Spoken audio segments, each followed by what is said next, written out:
Hey, come sit with me on the porch for a while. Aquaba, welcome to You Ain't Imagining This. Come on, have a seat. Get a little comfortable. I'm so glad you're here. I'm Amma Robin, your sister host here in Yatetown, and I am resting here on the front porch today. Just so you know, the front porch is not a place where we lecture or we push or we rush or we strive. Front porch is a place where we talk. And that's what we're doing today. We're just talking. And I've been thinking about something. If you've been here for the front porch talk already, you might still be thinking about that feeling that we just talked about. I know I still am. That constant pushing and striving and straining. That sense that no matter how tired you are, you got to keep going anyway. I want to put a name to some of that. And not to pathologize it, or to make it into some psychological theory. No. Or not to tell you that there's something wrong with ambition or hard work. I can tell you I believe in both. But because sometimes having language helps us finally understand what our bodies have been trying to tell us for a very long time. Sometimes we gotta call it what it is. And today we're calling it John Henryism. Now, John Henryism is what happens when survival and success become tied to this constant pushing and striving and overworking and really punishing your body to push through until the effort itself begins to wear down the body, mind, and spirit. I think we should talk more about that just a little bit later. The theory of John Henryism was developed by Professor Sherman James. He's an epidemiologist who studied the effects of chronic stress and high effort coping on Black people. And the name comes from the old folk tale of John Henry. Maybe you've heard of it. It was one of my favorite stories as a child. Let me just tell you a little bit about it. John Henry was a railroad worker. And, by the way, he was a real person. He was a formerly enslaved person. In the story, he competed against a steam-powered machine that could cut through rock faster than any human.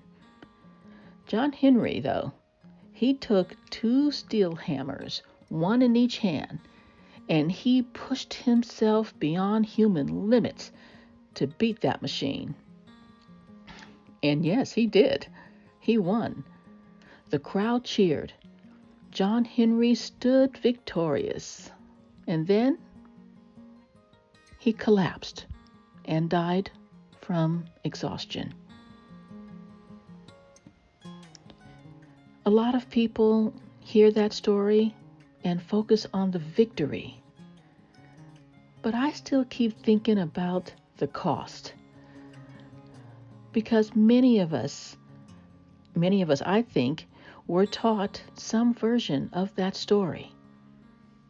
Push harder, work harder, be stronger, be exceptional, prove them wrong.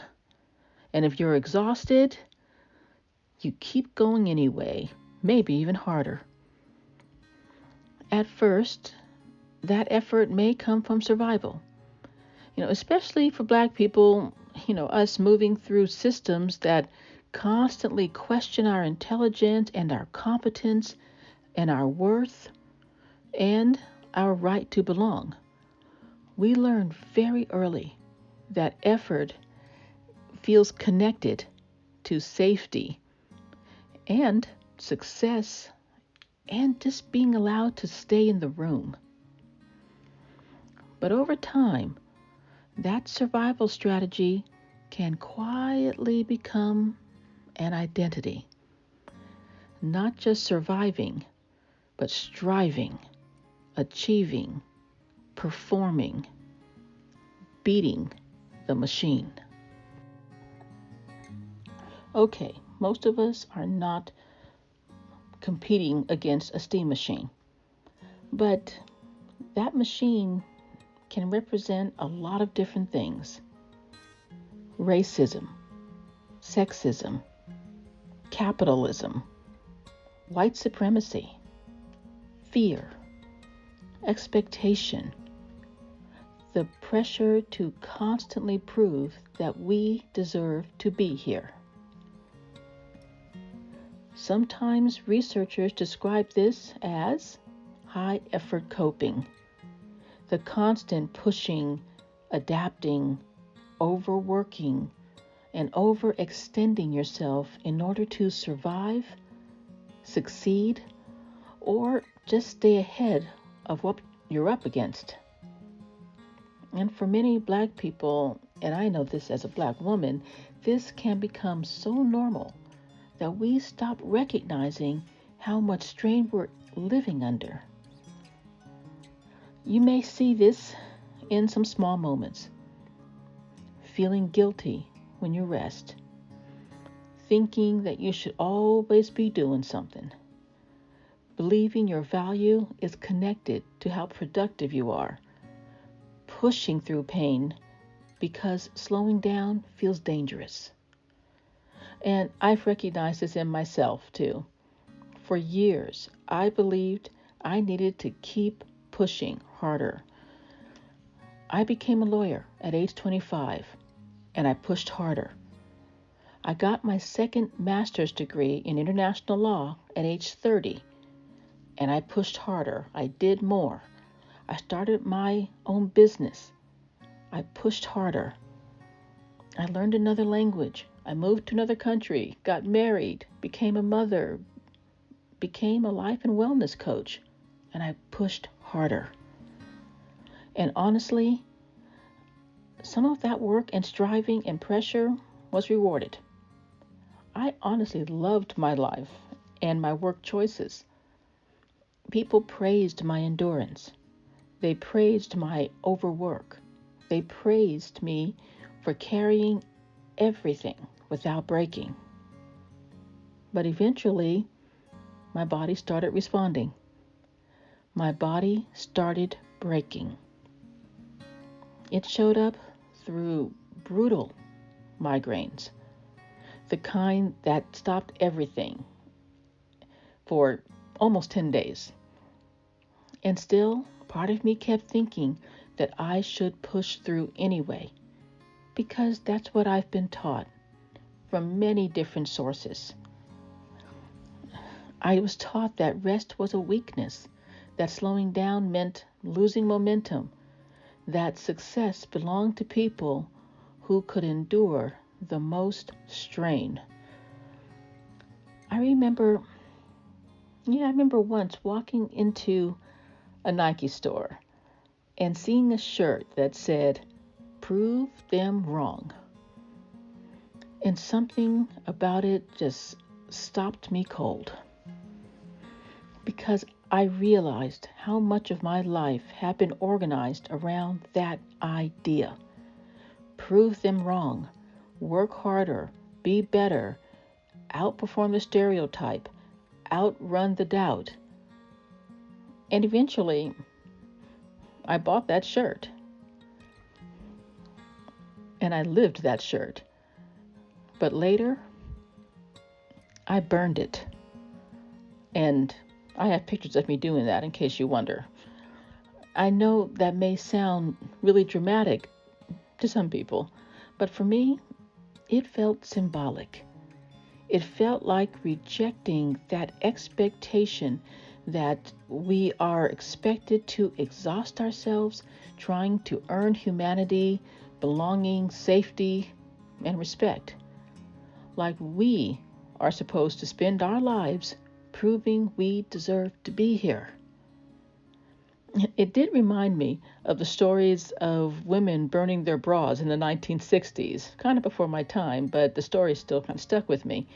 Not because the fabric itself mattered so much, but because of what it represented. The expectations and pressure and the demand to shape yourself around someone else's comfort. Burning that shirt felt like saying, I do not have to destroy myself trying to prove anything to people who are committed to misunderstanding and belittling and sometimes dehumanizing me. I will not do it. I can work hard. I can strive. I can grow. And I will. But I will not build my life around proving them wrong anymore. One of the most powerful moments I've ever witnessed was when Simone Biles stepped away from the Olympic competition to protect her mental and physical health. Do you remember that? People were shocked. They were disappointed. Some were even angry. So many people expected her to keep performing no matter the cost, to push through, to deliver, to sacrifice herself for the win. But what I saw was something different. I saw a black woman refusing that ending of the John Henry story. She's rewriting the story now, refusing to collapse for the applause. She was refusing to destroy herself just to prove she could endure it. And I think that mattered so much to me and so many people around the world, because this isn't just personal. John Henryism affects entire communities.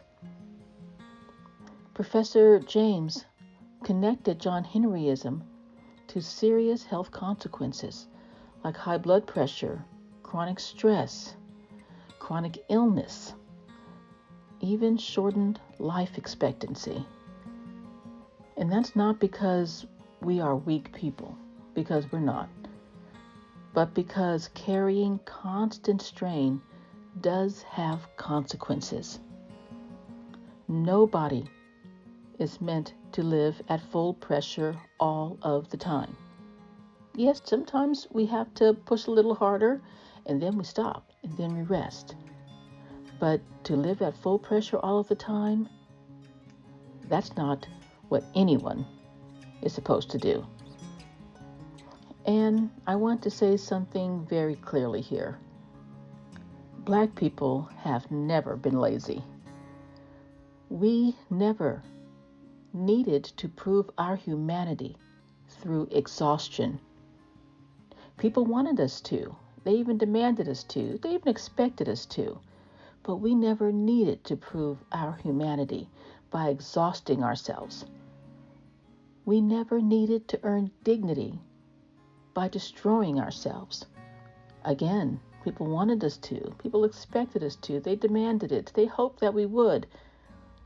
But we do not need to earn dignity by destroying ourselves. Here in Yatetown, we can work hard, and we do. We can strive. We can grow. We can challenge ourselves. But we do not build our lives around proving them wrong. We build our lives around living well, living fully, and living long enough to enjoy the lives that we fought to create. I think every generation has to wrestle with this in its own way. How do we succeed without disappearing inside the striving?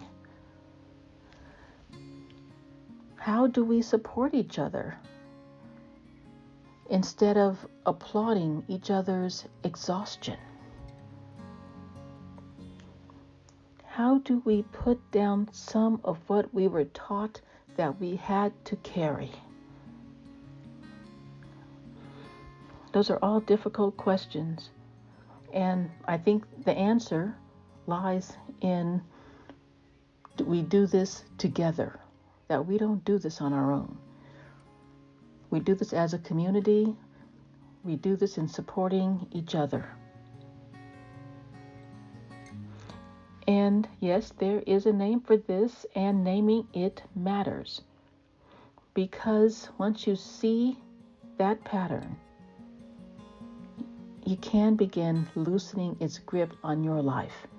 And you can begin seeing it in others and maybe helping them to loosen the grip in their life.